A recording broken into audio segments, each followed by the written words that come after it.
Here are the 10 lessons I learned in 2023. This is day 5 and lesson number 5. I think when we're on a healing journey, sometimes we hyper focus on our flaws and traumas and why we are the way we are because of past limiting beliefs. And that can sometimes derail us from what is truly important in life and what truly matters at the end of all of this. And that is laughter and joy.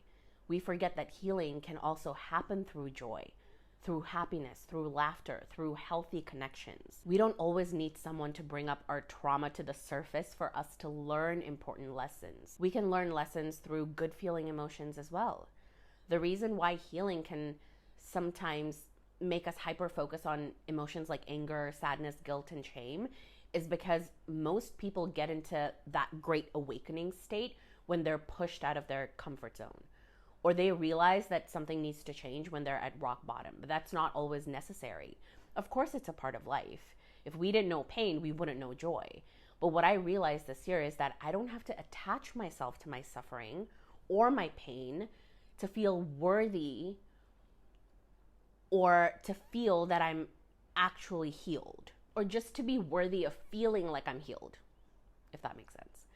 I can simply choose to feel happy and grateful and joyful and amazing in this moment, and that can be part of my healing as well.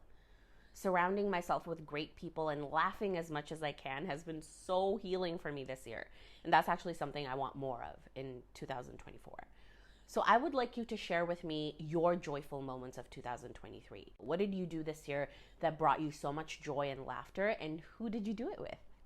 Because it's important to cherish these moments. Okay? Thank you for watching. Follow for more, and I'll see you tomorrow for day 6.